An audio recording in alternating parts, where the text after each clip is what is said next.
धर्म क्षेत्रे कुरुक्षेत्रे सम्यतायुस्तवः मामका पांडवाश्रेव किम कुर्वत संजय। कि धृतराष्ट्र ने संजय से पूछा कि धर्म क्षेत्र कुरुक्षेत्र में युद्ध के लिए एकत्रित हुए मेरे और पांडु पुत्रों ने क्या किया। ये धृतराष्ट्र का प्रश्न था।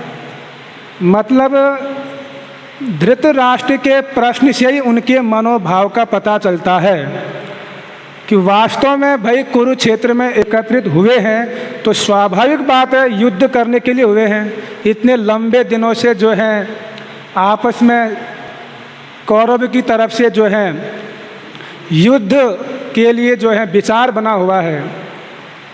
तो धृतराष्ट्र मानो एक अनजान बन रहे हैं कि क्या हुआ क्या किया, लेकिन अंदर ही अंदर उनके मन में भय है। क्या भय है, क्यों प्रश्न कर रहे हैं? क्योंकि धर्म क्षेत्र है। धर्म क्षेत्र का जो प्रभाव है कहीं मेरे पुत्रों पर ना पड़ जाए, कहीं दुर्योधन और मेरे पुत्र उस कुरुक्षेत्र यानी धर्म क्षेत्र के प्रभाव से कहीं संधि ना कर बैठे, उनका मन कहीं बदल ना जाए, उनका भाव कहीं चेंज ना हो जाए उस स्थान के प्रभाव से।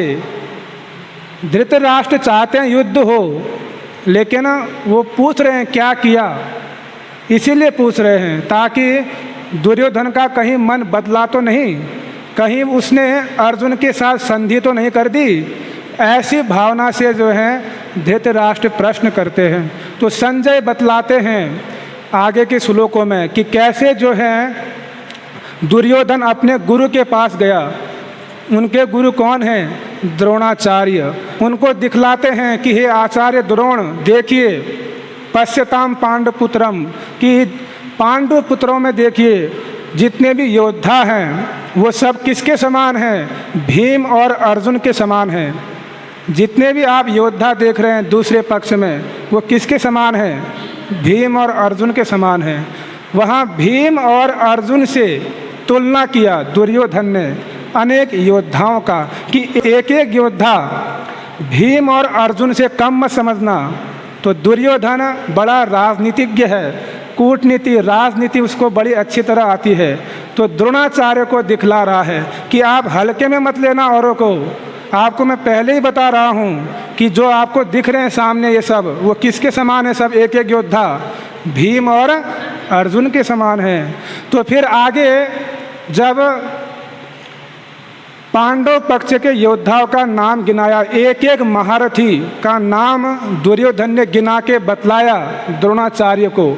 उसके पश्चात 6ठे श्लोक तक लगभग दुर्योधन ने पांडव सेना का वर्णन किया और 7वें श्लोक में आकर क्या बोला? अस्माकम, कि अब मैं अपनी सेना के विषय में बताऊंगा और हमारे सेना में जितने नायक हैं उनके विषय में बताना चाहूँगा वो कितने निपुण हैं। और उसके पश्चात 8वें श्लोक में आके दुर्योधन क्या कहते हैं? भवान भीष्मश्च कर्णश्च कृपश्च समितिंजयः। भवान भीष्मश्च, भवान अर्थात आप, मेरी सेना में आप और भीष्म और कर्ण, कृपाचार्य, अश्वत्थामा, विकर्ण, सोमदत्त आदि ऐसे महान महान योद्धा हैं जो हमेशा विजयी रहे हैं। तो यहाँ पर दुर्योधन की कूटनीति देखिए आप, उनकी राजनीति देखिए कि पांडवों के पक्ष का जब उसने वर्णन किया, पांडवों में जितने योद्धा हैं जब उनका वर्णन करने लगा तो किससे तुलना किया? भीम और अर्जुन से, कि पांडव पक्ष में जितने भी योद्धा हैं वो सब किसके समान हैं? भीम और अर्जुन के समान है। लेकिन जब अपने पक्ष के सेनापति और सेनाओं योद्धाओं का वर्णन करने जा रहा है तो वहाँ पर किसी से तुलना नहीं किया कि ये योद्धा इसके समान है, या अपने से भी तुलना नहीं की। अपने से क्या तुलना करता? वो तो वैसे ही जो है भीष्म और द्रोण के सामने कुछ भी नहीं है। तो वहाँ पर इतना चतुर दुर्योधन कि द्रोणाचार्य के समक्ष खड़ा है, ये भी नहीं कहा कि हमारी सेना में भीष्म के समान योद्धा हैं। शायद ऐसा कहता तो हो सकता है द्रोणाचार्य नाराज हो जाते कि मेरे को कम बोला, मैं क्या कम योद्धा हूँ। तो ऐसा कूटनीति खेला, ऐसी राजनीति खेली कि आपके समान, आप और भीष्म कहा, आप यानी जो सामने होता है, जब हमें किसी की प्रशंसा करनी होती है तो हम जिसके सामने होते हैं पहले उसी के बारे में बोलते हैं कि मेरी सेना में आप जैसे योद्धा और भीष्म जैसे योद्धा, कर्ण जैसे योद्धा हैं।